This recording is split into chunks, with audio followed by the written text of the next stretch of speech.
Hello అండి, welcome to Lakshmi వలోలాస్ kitchen. నేను మే లక్ష్మి. ఈరోజు వీడియోలో ఇన్స్టెంట్గా బాదం మిల్క్ మిక్స్ పౌడర్ని ఎలా ప్రిపేర్ చేసుకోవాలో చూపిస్తున్నానండి. ఇది చాలా హెల్తీ అనమాట. మనమైతే ప్రోటీన్ మిక్స్లో కూడా యూస్ చేసుకోవచ్చు. అండ్ ఈ బాదం మిల్క్ మిక్స్ పౌడర్ వచ్చేసి మనకి వింటర్లో అయినా లేదంటే కనుక సమ్మర్లో కూడా బాగా యూజ్ అవుతుంది. అండ్ పిల్లలు కూడా బాగా ఇష్టపడతారు. ఎందుకంటే కొంతమంది పిల్లలు వాటిని విడిగా ఇస్తే అస్సలు తినరు కదా. అలాంటి వాళ్ళకి ఈ విధంగా మనం మిక్స్ చేసేసి పాలల్లో కలిపిస్తే చాలా ఇష్టంగా తాగుతారనమాట. మరి ఎలా చేయాలో చూసే ముందుగా వీడియోకి అయితే లైక్ చేసేయండి. సో ముందుగా మనం స్టవ్ ఆన్ చేసి ప్యాన్ పెట్టుకుని 1/2 కప్ వరకు బాదం పప్పుని యాడ్ చేసుకుంటున్నానండి. వీటిని లో ఫ్లేమ్లో ఉంచుకుని వేయించుకోవాలన్నమాట. ఇంచుమించుగా 2 నుంచి 4 నిమిషాల పాటు కలుపుకుంటూ వేయించుకుంటే బాదం పప్పుకి పైన లేయర్ అంతా కూడా ఈ విధంగా కొంచెం కలర్ చేంజ్ అయ్యి బాగా వేగుతాయి. అప్పుడు వీటిని ఒక ప్లేట్లోకి తీసేసుకుని మళ్ళీ ఇదే ప్యాన్లోకి 1/4 కప్పు జీడిపప్పు యాడ్ చేసుకోవాలండి. అంటే మనం తీసుకున్న బాదం పప్పులోకి కొంచెం తగ్గించేసుకోవాలి. అలాగే 1/4 కప్పు వచ్చేసి పిస్తా కూడా వేసుకుంటున్నాను. అండ్ ఇవి రెండు కూడా లో ఫ్లేమ్లో ఉంచుకొని ఒక 3 మినిట్స్ పాటు వేయించుకోవాలి. పైన మనకి కొంచెం కలర్ అనేది చేంజ్ అవుతుందండి. సో అలా మారినప్పుడు వీటిని మనం ప్లేట్లోకి తీసుకుంటే సరిపోతుందన్నమాట. ఇక్కడ చూపిస్తున్నాను చూడండి, బాగా వేగాయి కదా. సో ఇలా ఉన్నప్పుడు ప్లేట్లోకి తీసుకుని పూర్తిగా చల్లార్చుకోవాలి. ఇలా అన్నీ కూడా బాగా చల్లారిన తర్వాత బాదం పప్పు మనం బ్రేక్ చేస్తే ఈజీగా బ్రేక్ అయిపోవాలి. అప్పుడు మనకి బాగా వేగినట్టు అండి. ఇంకా మీరు కావాలంటే ఇందులో వాల్నట్స్ కూడా వేసుకోవచ్చు. సో ఇలా రెడీ చేసుకున్న వీటిని ఇప్పుడు ఒక మిక్సీ జార్ తీసుకుని ఇందులోకి ఒక 5 వరకు ఇలాచీ వేసుకుంటున్నాను. పాలల్లో వేసుకుంటాం కాబట్టి ఫ్లేవర్ బాగుంటుంది.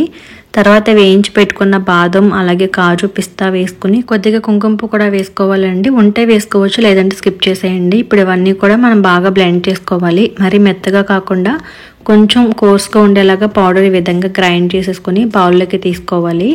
ఇప్పుడు ఇందులోకి 1/2 కప్ వరకు మిల్క్ పౌడర్ యాడ్ చేసుకుంటున్నానండి. మీరు కావాలని డైరెక్ట్గా ఇలానే వదిలేసుకోవచ్చు కూడా. సో తర్వాత కలర్ కోసం కొద్దిగా పసుపు కూడా వేసుకున్నాను. అండ్ ఇంకొద్దిగా వచ్చేసి కుంకుమ పువ్వు వేసుకున్నానండి. బయట ఏంటంటే మనకి ఫుడ్ కలర్స్ అవి మిక్స్ చేస్తారు కదా, అవి ఏమీ లేకుండా మనకి నేచురల్గా పసుపు కలిపాను అనమాట. ఇప్పుడు ఇవన్నీ కూడా బాగా మిక్స్ చేసేసుకుంటే మనకి ఇన్స్టెంట్గా బాదం మిల్క్ మిక్స్ పౌడర్ అనేది రెడీ అయిపోతుంది. ఇప్పుడు ఈ పౌడర్లో మీరు కావాలంటే షుగర్ కూడా యాడ్ చేసేసుకుని మొత్తం కలిపేసి ఈ విధంగా ఒక 8 కంటైనర్ తీసుకుని అందులో పెట్టి స్టోర్ చేసుకోవచ్చండి. లేదు మనకు షుగర్ లేకుండా తాగాలనుకుంటే ఈజీ అవుతుందని చెప్పి నేనైతే షుగర్ యాడ్ చేయలేదు. ఇప్పుడు మన స్టవ్ పై ఒక బౌల్ పెట్టేసుకుని ఇందులోకి 1 కప్ వరకు పాలు యాడ్ చేసుకుంటున్నానండి. సో చిక్కటి పాలు వేసుకుంటే చాలా కమ్మగా ఉంటుందన్నమాట ఈ బాదం మిల్క్. ఈ పాలని హై ఫ్లేమ్లో ఉంచుకుని ఒక పొంగు వచ్చేంత వరకు కూడా మరిగించుకోవాలి. అలా ఒక పొంగు వచ్చిన తర్వాత మీడియం ఫ్లేమ్లో పెట్టేసుకుని 1 నిమిషం పాటు పాలని బాగా మరిగించుకోవాలి. అయితే పాలలో ఉండే మేగడంతా కూడా మనకి పాలలో కలిపేసుకుంటూ మరిగించుకుంటే బాగుంటుంది. ఇలా పాలు మరిగిన తర్వాత మనం రెడీ చేసుకున్న బాదం మిక్స్ పౌడర్ ఉంది కదండి, అది 1 టేబుల్ స్పూన్ వేసుకుని మొత్తం అంతా కూడా బాగా కలిపి మరిగించుకోవాలి. అలా 1 నిమిషం పాటు మరిగితే మంచిగా కలర్ కూడా వస్తుంది. తర్వాత ఇందులోకి వచ్చేసి 1 టేబుల్ స్పూన్ వరకు బ్రౌన్ షుగర్ యాడ్ చేసుకుంటున్నానండి. మీరు కావాలంటే నార్మల్ షుగర్ కానీ లేదంటే జాగరీ కూడా యాడ్ చేసుకోవచ్చు. షుగర్ కూడా వేసుకుని బాగా మిక్స్ చేసుకున్న తర్వాత ఇంకొక నిమిషం పాటు మరిగించుకుని అది చిక్కబడిన తర్వాత స్టవ్ ఆఫ్ చేసేసి ఒక కప్లో వేసుకుని వేడిగా ఉన్నప్పుడు తాగితే చాలా బాగుంటుందండి. బాగా రిలాక్స్ అవుతాము. లేదంటే కనుక మనకి సమ్మర్లో కూల్గా తాగాలనిపిస్తుంది కదా, అలాంటి టైంలో మనం పాలని కాచి ఫ్రిడ్జ్లో పెట్టుకుని తర్వాత ఈ పౌడర్ మిక్స్ చేసుకున్నా కూడా చాలా బాగుంటుంది. సో ఒకసారి విధంగా మనం బాదం మిక్స్ పౌడర్ రెడీ చేసి పెట్టుకుంటే ఎప్పుడు కావాలంటే అప్పుడు హాట్గా కానీ లేదంటే కోల్డ్గా కానీ ఈ బాదం మిల్క్ని రెడీ చేసుకుని తాగేయచ్చు అనమాట. మరి ఈ వీడియో అయితే మీకు తప్పకుండా నచ్చింది అనుకుంటున్నానండి. నచ్చితే కనుక మీరు కూడా కంపల్సరీగా ట్రై చేసి పిల్లలకైతే డైలీ ఇస్తూ ఉండండి.